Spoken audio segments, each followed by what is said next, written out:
Hello. हाँ dear student, तो next lectures कर रहे हैं। लेक्चर नंबर 97 हिंदी मीडियम में नया लेसन स्टार्ट करेंगे आज, वर्तीय गति। ठीक है, तो वर्तीय गति देखिए क्या है पॉइंट। इसमें क्या होता है, वर्त में गति होती है। वर्तीय गति पॉइंट क्या है, देखो वर्तीय गति जी कि हम एक निश्चित बिंदु के चारों तरफ गति करते हैं। लिखो परिभाषा, किसी वस्तु की गति इस प्रकार हो कि उसकी एक निश्चित बिंदु से दूरी हमेशा नियत रहे। किसी वस्तु की गति इस प्रकार हो कि उसकी एक निश्चित बिंदु से दूरी हमेशा नियत रहे। उस वस्तु की जो निश्चित बिंदु से दूरी r है वो हमेशा नियत रह रही है जी, वो हमेशा नियत रहे, ऐसी गति को वर्तीय गति कहते हैं। ठीक है,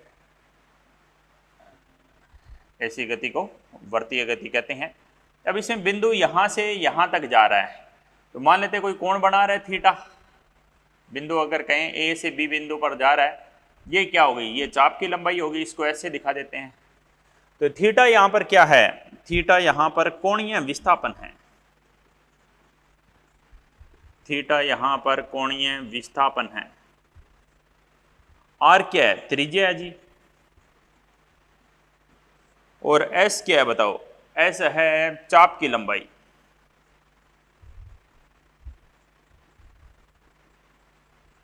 एस चाप की लंबाई। क्या फार्मूला लिखेंगे, फार्मूला लिखेंगे हम S equal to R theta. ये फार्मूला होता है। चाप की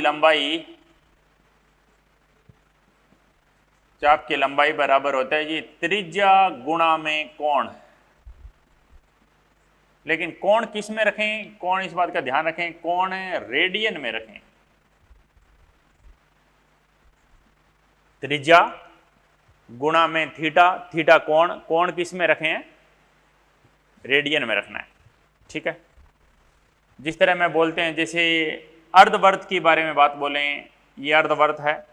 ठीक है, ये केंद्र हो गया, ये आर हो गई। अर्धवर्त ने कोण कितना बनाया, अर्धवर्त ने कोण 180 डिग्री बनाया। तो थीटा का मान 180 डिग्री है, इसको आप बदलेंगे तो ये क्या हो जाएगा जी, ये पाई रेडियन हो जाएगा जी। थीटा 180 डिग्री बोलें या पाई रेडियन बोलें।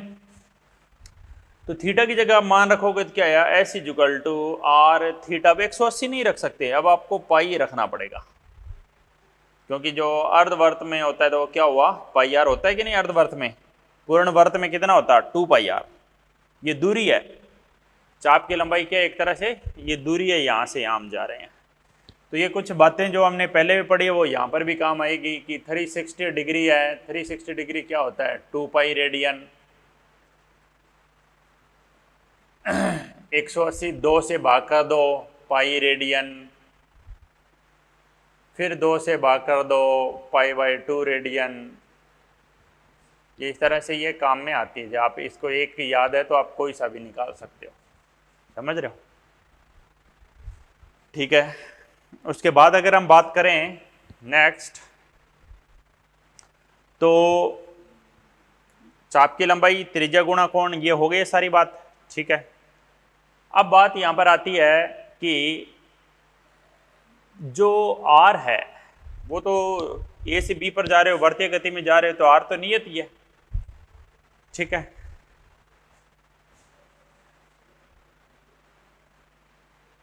थीटा क्या है यहां पर, थीटा कोणीय विस्थापन है। अब आपसे ये पूछ ले इसकी कोणीय चाल क्या होगी, एक टर्म आती है जी कोणीय चाल, ध्यान से सुनना। कोणीय चाल ओमेगा से दर्शाते हैं, सदिश राशि है ये। इसको बोलते हैं जी, अगर ताक्षणिक कोणीय चाल लेनी होती है तो हम लेते हैं जी D theta by D T. D theta by D T क्या परिभाषा क्या बनी, डी बाई डी टी क्या है, रेट। थीटा क्या है, कोणीय विस्थापन। तो लिखो परिभाषा कोणीय चाल की, कोणीय चाल की परिभाषा लिखो। कोणीय विस्थापन में परिवर्तन की दर को, कोणीय विस्थापन में परिवर्तन की दर को कोणीय चाल कहते हैं। ठीक है, अब आपको अगर औसत लेना होता, औसत, तो आप ऐसे भी ले सकते हो, थीटा 2 माइनस थीटा 1 और T2 माइनस T1। ठीक है, किसी आप इसको ऐसे भी लिख सकते हो थीटा बटे टी। क्या इकाई बनी जी इसकी? इकाई थीटा की इकाई क्या है? थीटा की इकाई रेडियन है जी, और समय की इकाई क्या बताओ? सेकंड है। तो इकाई क्या बनी? रेडियन प्रति सेकंड। कोई कंफ्यूजन? कोई दिक्कत नहीं है। आगे बढ़ जाते हैं। तो नेक्स्ट बात लिखिए, नेक्स्ट पॉइंट पे आगे बढ़ रहे हैं।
बढ़े आगे। ठीक है, अगली बात देखो, अगला पॉइंट क्या है? कोणीय चाल आपने देखी, कोणीय चाल आपने ओमेगा देखी, जिसका मुख्य सूत्र बताया D theta by D T. अब इसी तरह एक टर्म और आती है, वो है जी कोणीय त्वरण। कोणीय त्वरण अल्फा से दर्शाते हैं जी, अल्फा। ये भी एक सदिश राशि है जी, अल्फा से दर्शाएंगे इसको। ठीक है, तो इसका फार्मूला लिखो, अल्फा का फार्मूला होता है डी ओमेगा बटे D T, D omega by D T. लिखो जी, क्या कोणीय चाल में डी बाई डी टी क्या है? परिवर्तन की दर, परिवर्तन की दर, रेट ऑफ चेंज बोलते हैं, परिवर्तन की दर। लिखो, कोणीय चाल में, कोणीय चाल में परिवर्तन की दर को कोणीय त्वरण कहते हैं। ठीक है, इसकी इकाई क्या होगी बताओ? इसकी इकाई क्या होगी? इसकी इकाई है ओमेगा बटे टी है, तो इसकी इकाई क्या थी? ऊपर वाले की इकाई डी बाई डी टी तो दर है ना, परिवर्तन की दर। ओमेगा की इकाई क्या थी? रेडियन पर सेकंड, रेडियन पर सेकंड, और नीचे टाइम आ गया, वो फिर सेकंड में आ गया। तो अल्फा की इकाई क्या आगे बोलो? अल्फा की इकाई आगे जी रेडियन प्रति सेकंड का स्क्वायर, रेडियन प्रति सेकंड का स्क्वायर, ये आगे जी अल्फा की इकाई। कोई दिक्कत, कोई बात समझ ना आई हो? ठीक है, अब हम इनमें आपसी संबंध करते हैं, आपसी में, इनमें आपस में क्या रिलेशन है। तो देखो, सबसे पहला हमने फार्मूला देखा था S is equal to R theta. ठीक है, फिर हमने फार्मूला देखा S is equal to R theta के बाद जो अगला फार्मूला है वो क्या है जी? अगला फार्मूला है दोनों तरफ अवकलन कर दो, दोनों तरफ अवकलन करें, डी बाई डी टी लगा दो जी, डी बाई डी टी लगा दो दोनों तरफ। ये ऐसा है, ये आर थीटा है। ठीक है, D S by D T क्या होगा? वी, आर को बाहर ले लो, D theta by D T. तो हम क्या बोल सकते हैं? D theta by D T क्या था? ओमेगा था। एक बार सदिश का निशान मत लगाओ, D theta by D T omega था, क्योंकि सदिश रूप इसका देखो क्या है, इसका सदिश रूप देखना, सदिश रूप। कोई बच्चा कहेगा ये मैं तो इसको ओमेगा क्रॉस आर लिखूंगा, कोई कहेगा जी हम इसे आर क्रॉस ओमेगा लिखेंगे। क्या दोनों ही सही है? नहीं, एक सही है जी। कौन सा? ऊपर वाला या नीचे वाला?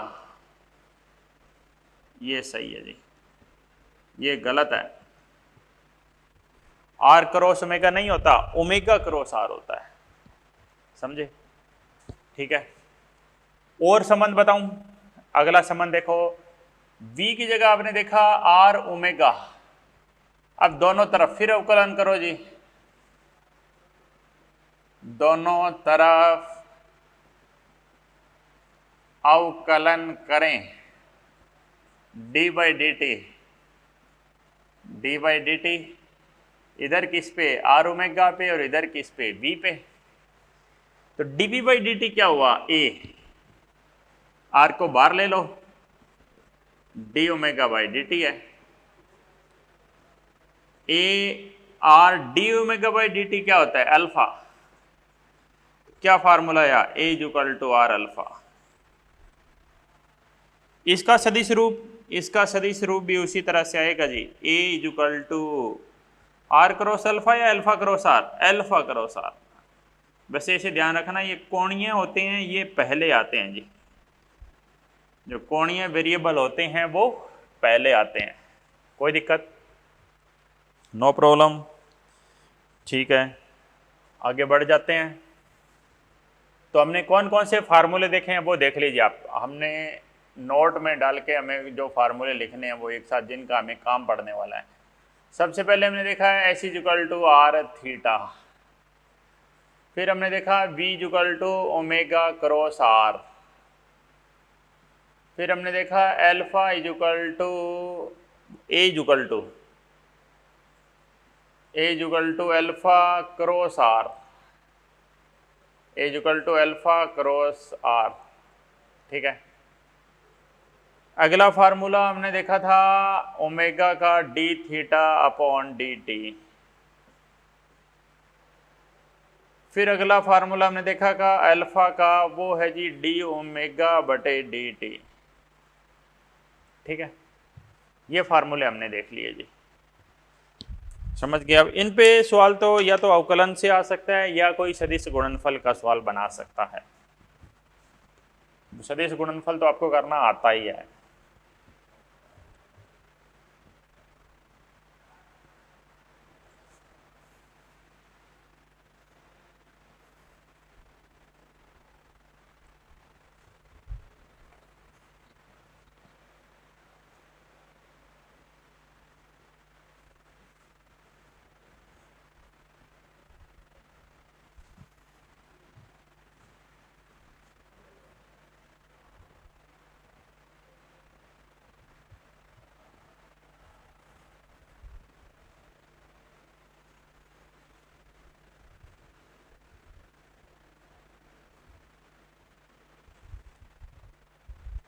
अगली बात, अब इन पे देखो किस टाइप के सवाल बन सकते हैं। पहला ये सवाल उठाते हैं जी, एक क्वेश्चन लेते हैं, omega is equal to 3t² plus 4t radian per second, ये ओमेगा दे रखा है, क्या निकालिए, सुनो, कोणीय विस्थापन बताइए,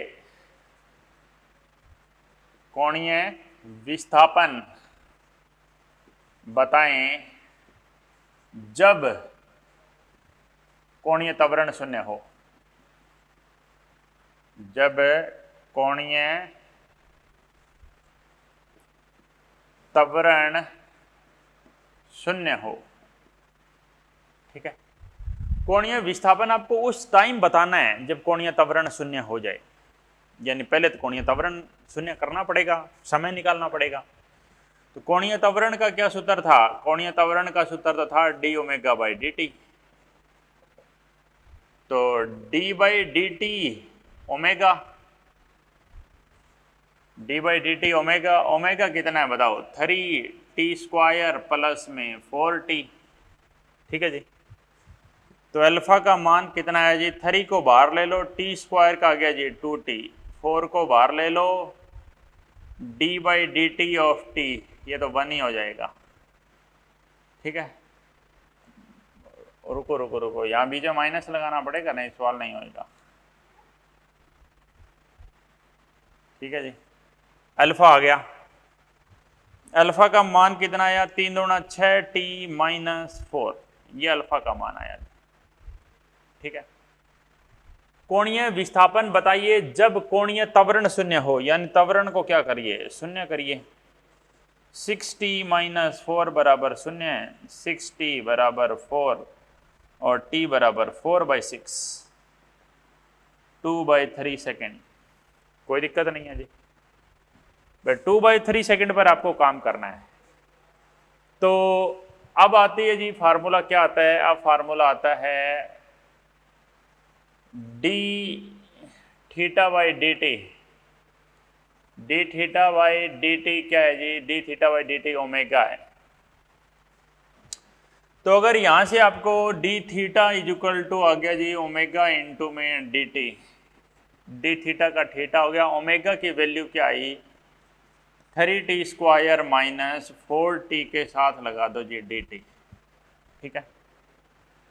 3t की पावर 3/3 माइनस 4t की पावर 2/2, समझ गए जी। 3 से 3 कैंसिल हो गया, 2 से 2 कैंसिल हो गया, तो ये क्या है? t की पावर 3 माइनस 2t की पावर 2, समझ गए। बस ये थीटा आ जाएगा। अब t की वैल्यू हमारी इस तरह से आई है कि आंसर शायद नेगेटिव में जा सकता है। देखते हैं, देखो 2 आंसर जो भी हो, तरीका यही है, आगे सोल्व कर देंगे। 2 दूना 4 दूना 8, 3 3 9 3 27, 2 दूना 4 दूना 8/9, ठीक है। आंसर माइनस में जाएगा जी, कोई बात नहीं, तरीका सीखना है हमें। 8 9 3 27 और 8 3 24, समझ गए। कोई कन्फ्यूजन? कोई कन्फ्यूजन नहीं है, ठीक है। तो आगे बढ़ जाते हैं।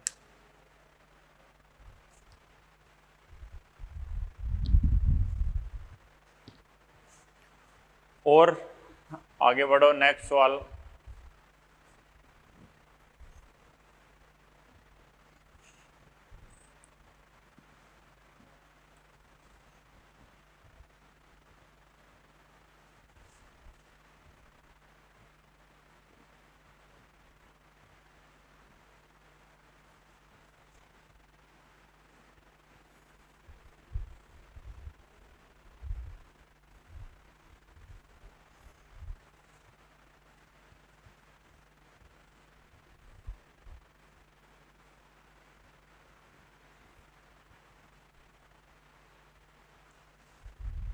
अब इन पे कोई क्वेश्चन बन सकता है, इन पे तो वही सदिश गुणनफल का कोई सवाल बन सकता है। सदिश गुणनफल तो करना आता ही आपको। अब देखो ओमेगा और आर 2 दे दिए और वी पूछ लिया, आई plus 2j 3j plus 4k,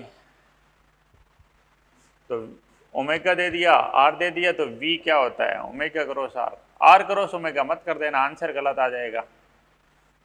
omega cross are करेंगे यानी आई ले लो, जे ले लो, के ले लो, 1 2 0 0 3 4, बस सोल्व करना है जी। कैसे सोल्व करते हैं? यहाँ से स्टार्ट करते, 4 दूना 8 माइनस 0, जे माइनस का लेते थे, इसको बंद कर दिया, 4 को 1 से किया, 4 माइनस 0 गुणा 0 0, के को लिया 3 माइनस 8 आई माइनस 4j प्लस 3k, ठीक है। कोई दिक्कत जी यहाँ तक? इसी तरह कोई इसका भी सवाल दे सकता है। तो ये सवाल अभी तक हमने इन फार्मूलों पे हम सवाल किए हैं जी हमने, ठीक है। अगली बात, एक नया पॉइंट और स्टार्ट करते हैं। ये मैं हटा रहा हूँ क्योंकि इस पर हमने सवाल कर दिए हैं।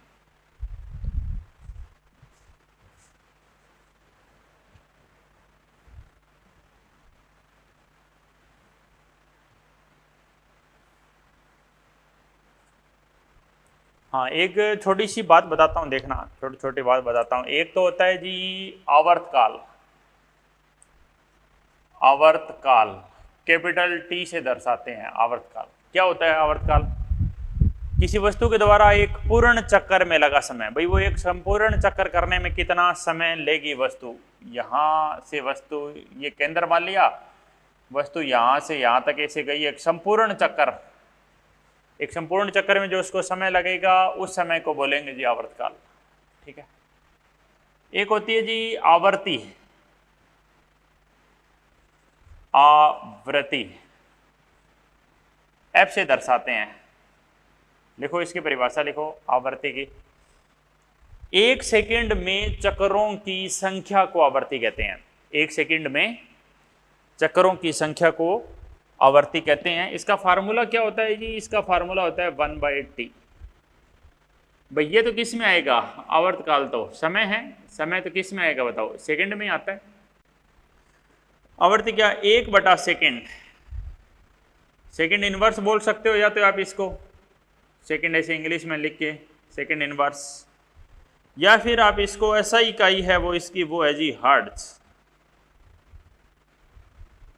हर्ट्ज साइकिल पर सेकंड भी बोल देते हैं इसको, चक्कर प्रति सेकंड, इसको हर्ट्ज में नापते हैं जी। ठीक है, हर्ट्ज।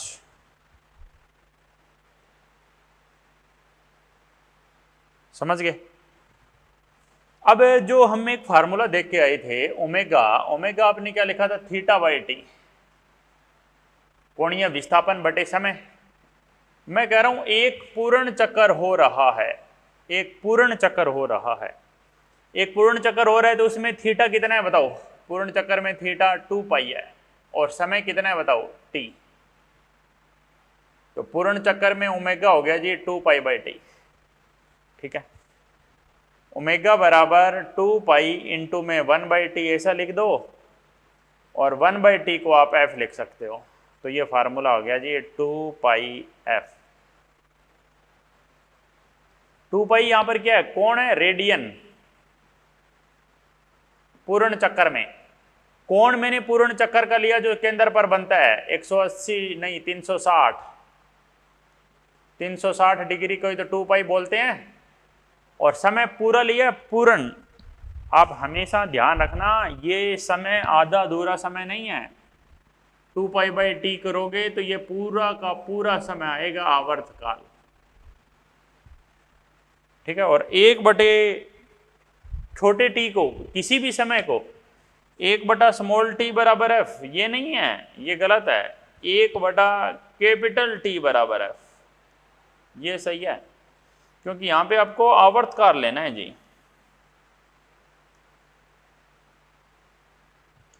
समझ गए? ये नहीं ले सकता है किसी भी समय का उल्टा आवर्ती नहीं, आवर्तकाल वाले समय का उल्टा आवर्ती लेते हैं। समझ गए हो बात को?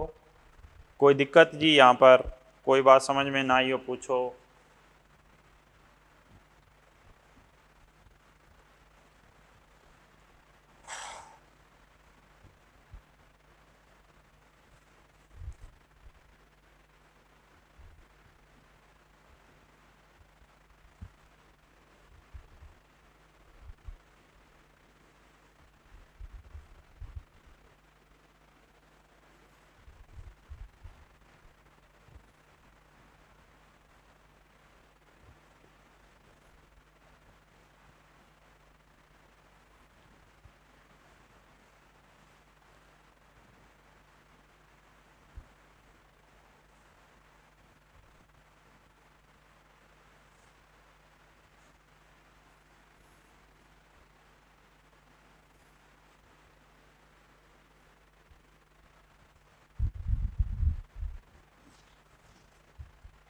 ठीक है, आगे बढ़ें। अगली बात देखो, टॉपिक वर्तीय गति चल रहा है। अब एक कॉमन फार्मूला आता है जी वर्तीय गति में विस्थापन। अभी तक हम दूरी के बारे में बात कर रहे थे। विस्थापन, आप देखो, आपको इस तरह से यहां जाना है। ठीक है,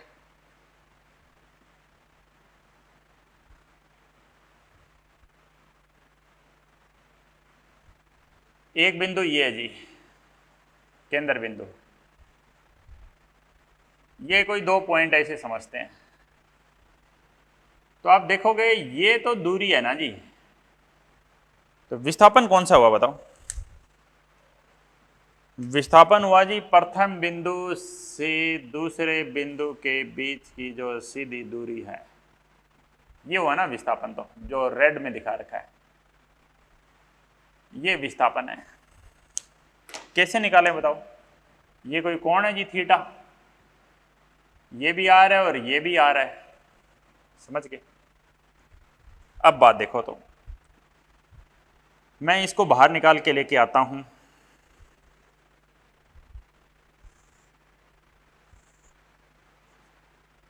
ये कोई कोण थीटा है, ये R1 है, ये R2 है, दिशा अलग अलग है, हालांकि परिमाण दोनों का बराबर ही है।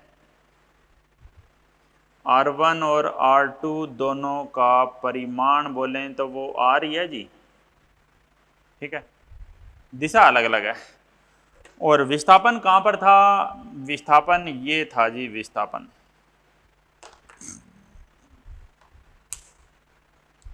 प्रथम बिंदु से अंतिम बिंदु तक, ये विस्थापन था।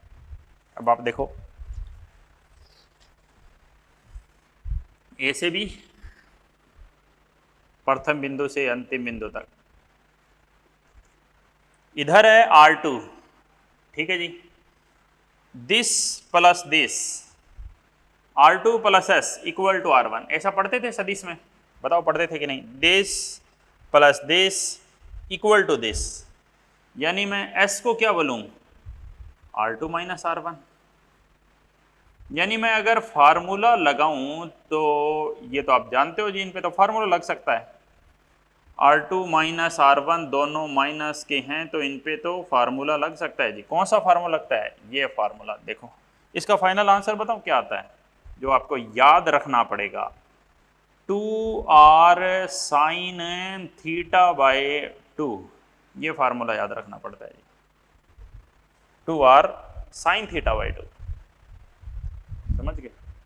सुनो तो कैसे, देखो अगर आप फार्मूला लगाओगे R2 माइनस R1 परिमाण है तो फार्मूला क्या मिला? फार्मूला मिला जी सदिश ए का स्क्वायर सदिश बी का स्क्वायर 2 टाइम्स ऑफ सदिश ए सदिश बी कोस थीटा,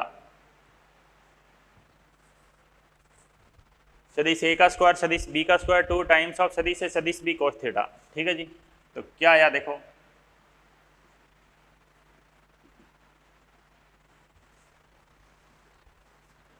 R1 का स्क्वायर, R1 और R2 दोनों R ही है, तो क्या होगा बताओ? R स्क्वायर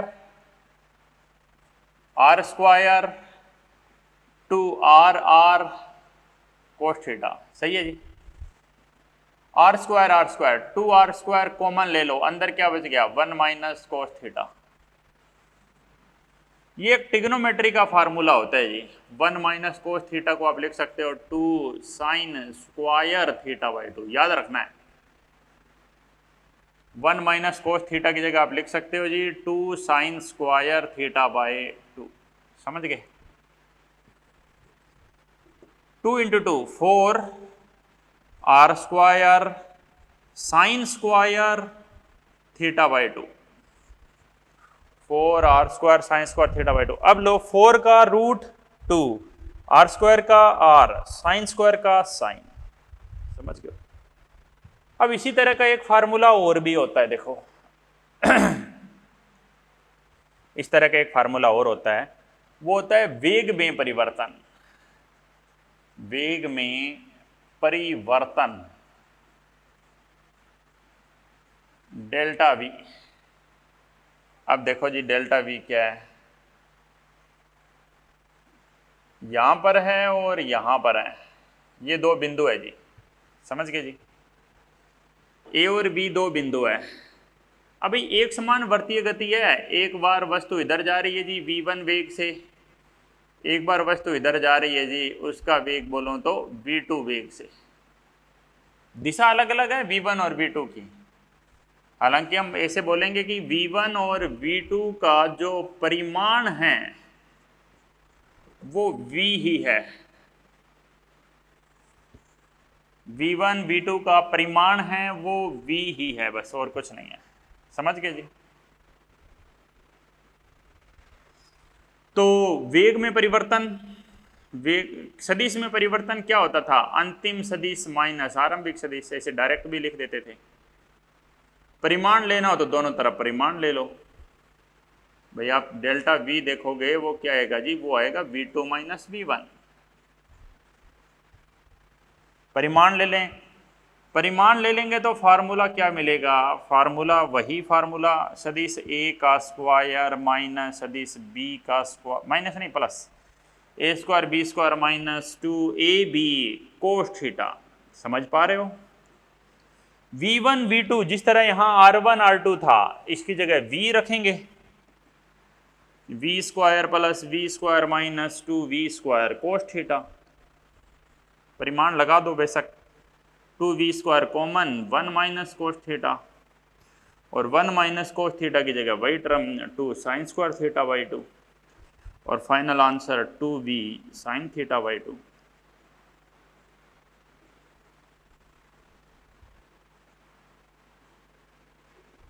कोई दिक्कत, कोई बात समझ ना आई हो पूछ सकते हैं।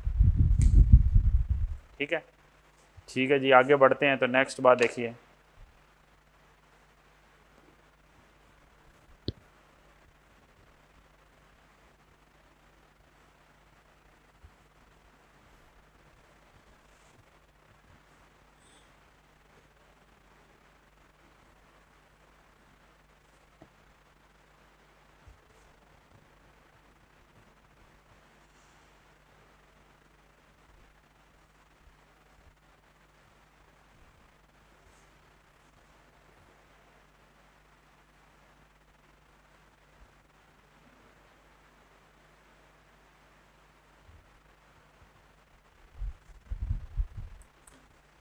ठीक है जी, 2V साइन थीटा बाई 2, कोई कन्फ्यूजन नहीं है जी यहाँ तक। ठीक है, बढ़ जाएं आगे, अगली बात पे आ जाते हैं। अगला पॉइंट क्या है, ये आ गया जी विस्थापन। ठीक है, तो अगला पॉइंट क्या आता है जी, विस्थापन आ गया। ठीक है जी, 2V साइन थीटा बाई 2 आ गया। ओके, अब बात देखना क्या है, दो फार्मूले हमने देखे थे। एक फार्मूला हमने देखा था S 2R sine theta by 2, और दूसरा देखा था वेग में परिवर्तन 2V साइन थीटा बाई 2।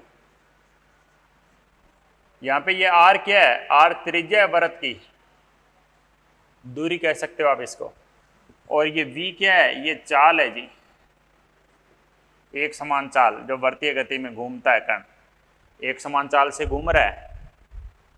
लेकिन वेग में तो परिवर्तन आएगा, फैन घूमता है, फैन एक कांस्टेंट स्पीड से घूमता है, उसकी स्पीड नियत है, चाल नियत है, क्या उसका वेग नियत है, नहीं, वेग बदल रहा है क्योंकि दिशा बदल रही है।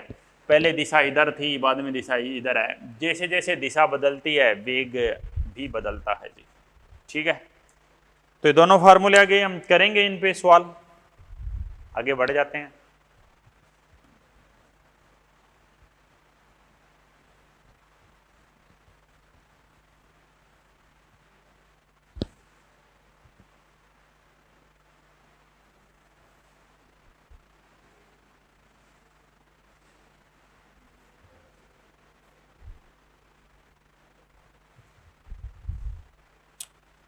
अगली बात देखिए, अगली बात क्या है, अगली बात है जी कि जो ये फार्मूला था हमारा 2 थीटा बाई टी, यहां से आप किसी का भी कोणीय वेग निकाल सकते हो।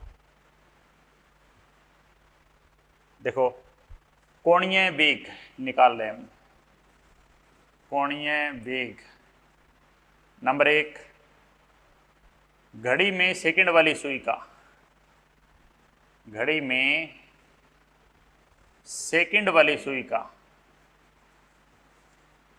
जो घड़ी में सेकंड हैंड नीडल होती है उसका हम निकालते हैं। दूसरा बोले तो घड़ी में मिनट वाली सुई का निकाल सकते हो।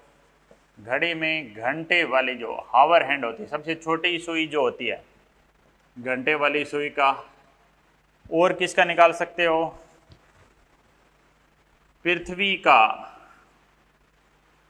अपने एक्स पर घूर्णन। ठीक है, और बताओ, पृथ्वी का सूर्य के चारों तरफ घूर्णन, पृथ्वी का सूर्य के चारों तरफ घूर्णन, इसका भी निकाल सकते हो। तो ये सारी बातें हम निकाल सकते हैं। तो देखिए, घड़ी का सेकंड वाली सुई, मिनट वाली सुई, घंटे वाली सुई, इन सब का हम निकाल रहे हैं। तो देखो, ओमेगा निकालनी है सभी में।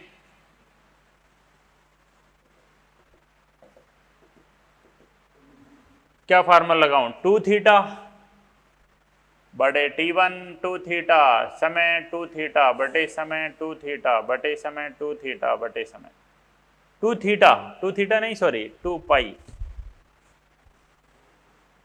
2 पाई आएगा ना जी, 2 पाई बाई टी, 2 पाई 2 पाई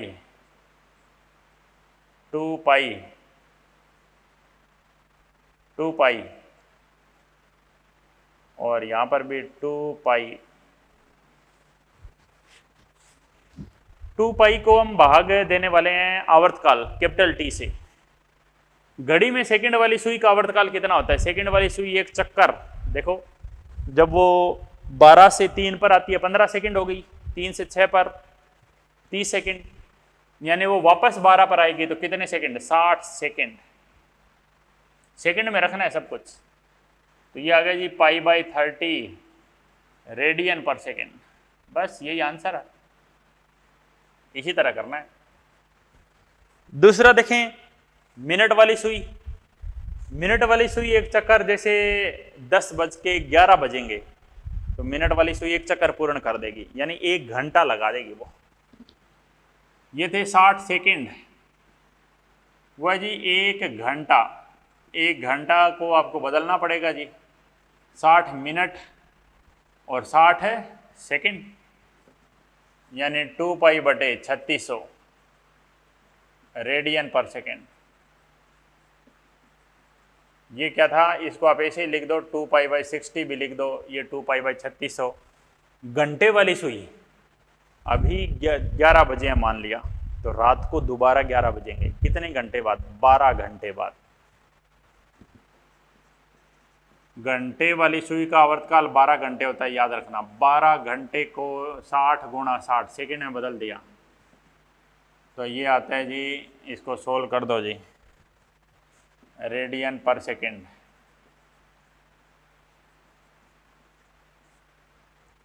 कितना आएगा बताओ? 12 गुणा 3600, ऐसे लिख दो, ठीक है। पृथ्वी अपने एक्स पर घूर्णन कर रही है। पृथ्वी अपने एक्स पर, दिन और रात पूर्ण होते हैं तब पृथ्वी का घूर्णन खत्म होता है, यानी कितने घंटे? 24 घंटे। 2 पाई 24 घंटे को 60 से, फिर 60 से 2 पाई को भाग दे देते हैं जी, 24 गुणा 3600 रेडियन पर सेकेंड।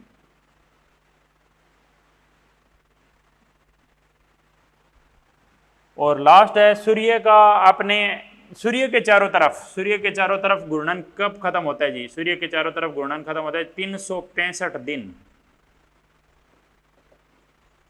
365 दिन, 1 घंटे में 24 मिनट, 60, एक दिन में 24 घंटे, 60 मिनट 60 सेकेंड, इसको रेडियन पर सेकेंड।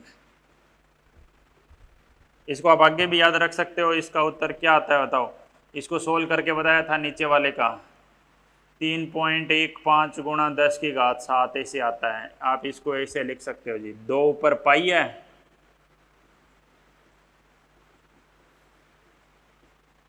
पाई का मान क्या हुआ? 3.14, 3.15, ये दोनों कट जाएंगे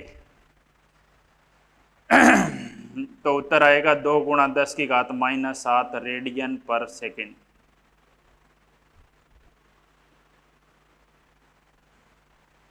ठीक है, यानी पृथ्वी सूर्य के चारों तरफ बहुत कम चाल, 2 गुणा 10 की घात -7, 2 × 10 के बार -7 रेडियन पर सेकेंड। कितनी कम है ये चाल? बहुत न्यूनतम चाल से गति कर रही है। स्क्रीनशॉट ले लीजिए, ये सारे के सारे क्वेश्चन हैं, काम आएंगे आपको।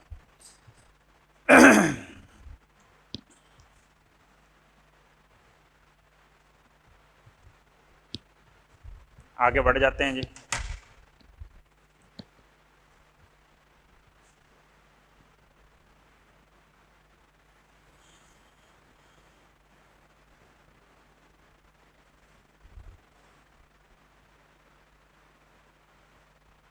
ये इनके आवर्तकाल भी ध्यान रखने हैं। सेकंड वाली सुई का 60 सेकंड, मिनट वाली सुई का 3600 सेकंड, घंटे वाली सुई का 12 गुणा 3600। सूर्य के चारों तरफ 365 दिन और अपने अक्ष पर 1 दिन। ठीक है जी।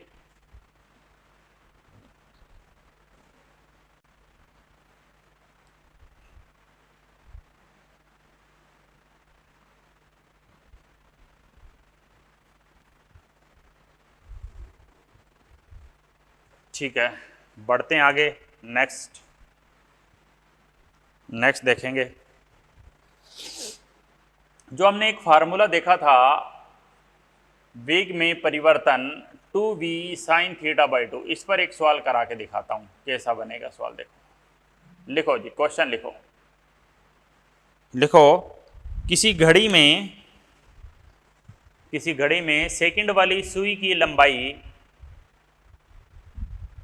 20 सेंटीमीटर है। बड़ी घड़ी ले रहे हैं, काफी दीवार घड़ी है। लिखो, किसी घड़ी में सेकंड वाली सुई की लंबाई 20 सेंटीमीटर है। किसी घड़ी में सेकंड वाली सुई की लंबाई 20 सेंटीमीटर है। तो 15 सेकंड में घड़ी की सेकंड वाली सुई 15 सेकंड में घड़ी की सेकंड वाली सुई के टिप मतलब अंतिम बिंदु। देखो, ये सुई होती है ना, ये इसको बोलते हैं टिप। ये यहाँ तो केंद्र हो गया। घड़ी वाली सुई के टिप के वेग में परिवर्तन बताओ। घड़ी में सेकंड वाली सुई की लंबाई 20 सेंटीमीटर है, तो उसके वेग में परिवर्तन बताओ। कितने सेकंड में? 15 सेकंड में। समय आपको 15 सेकंड दिया हुआ है जी। समय आपको 15 सेकंड दिया हुआ है, बस समझ गए। ठीक है, आगे बढ़ जाऊं तो देखो जी, वेग में परिवर्तन का ये फार्मूला लगाऊंगा 2v sin θ/2। अब 2v sin θ/2, थीटा कितना है पता चला? 15 सेकंड में। देखना, अब ये घड़ी है जी, यहां पर 12 है, यहाँ पर 1 है, यहाँ 2 है, यहाँ 3 है। सेकंड वाली सुई जब यहाँ से यहाँ आएगी, 15 सेकंड हो गए, कितना कोण बना? थीटा बराबर 90 डिग्री का कोण बन गया जी। 12 से जब 3 पर आई तो थीटा की जगह 90 डिग्री का कोण बन गया। क्या फार्मूला मिला जी? 2v sin 90/2 sin 45, sin 45 1/√2। ठीक है, अब v तो सवाल में नहीं दिया, तो v हम निकाल लेंगे जी। v कैसे आएगा? v आएगा जी r ओमेगा बोले या 2π/t बोल दो। v equal to r omega बोलो। हाँ, r तो हमें सवाल में दिया हुआ है, त्रिज्या लंबाई। ओमेगा की जगह क्या लिख सकते हैं? 2π/t। तो r 20 सेंटीमीटर को मीटर में बदल दो। 2π/t कौन सी सुई जी? सेकंड वाली सुई। सेकंड वाली सुई का देखो आवर्तकाल अभी निकाला था हमने, 60 था। 2π/60 ओमेगा थी उसकी। तो बस ये आंसर रख देंगे जी। 20 दूना 40, 20 थी 60, और ये कट गया जी 50 पर। π/में 150। ये उसकी नियत चाल है जी। आपको पूछे नियत चाल है π/150। 2v की जगह पहले तो 2/√2। 2/√2 को क्या लिख सकते हो आप बताओ? आप v की वैल्यू पुट कर दो बस।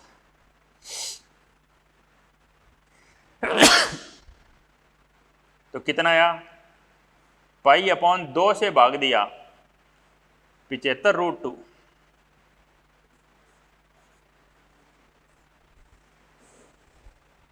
पाई बटे में 75√2। कोई दिक्कत, कोई बात समझ में ना आई हो पूछ सकते हैं जी। इस तरह हम वेग में परिवर्तन निकाल देंगे। बस आपको अगर ये घंटे वाली सुई होती तो 15 मिनट का बोल देता वो, ठीक है, समझ रहे हैं। वेग में परिवर्तन इस तरह विस्थापन पूछ ले तो विस्थापन निकाल देंगे। देखो विस्थापन कैसे पूछ सकता है, सेम उसी तरह से डाटा देके विस्थापन पूछ लेगा।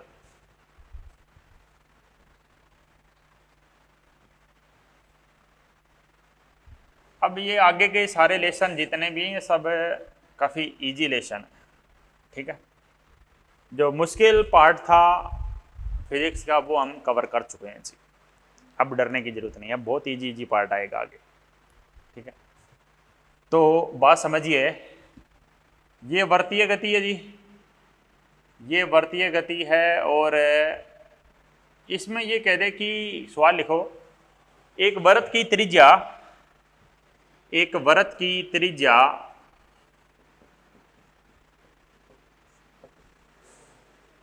10 मीटर है। वृत्त की त्रिज्या 10 मीटर है। जब केंद्र पर कोण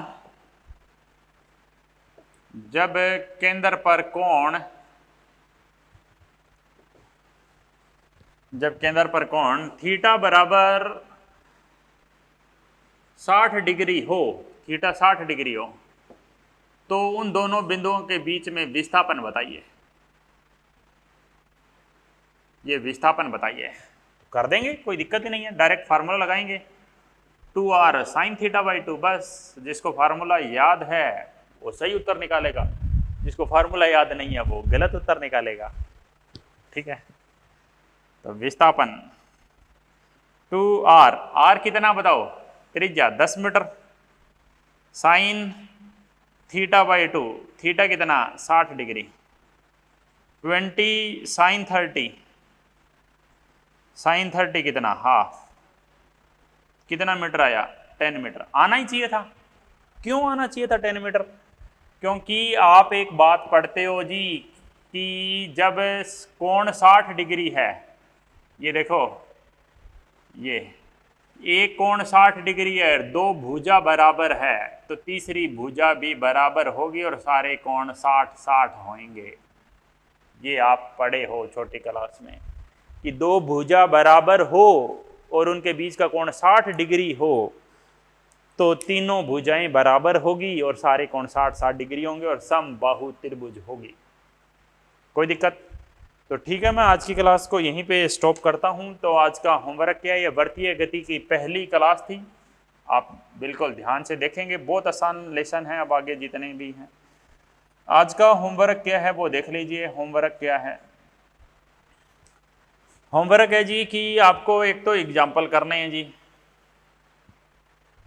एग्जाम्पल करने हैं 1 2 3, 3 ही कर लीजिए बस।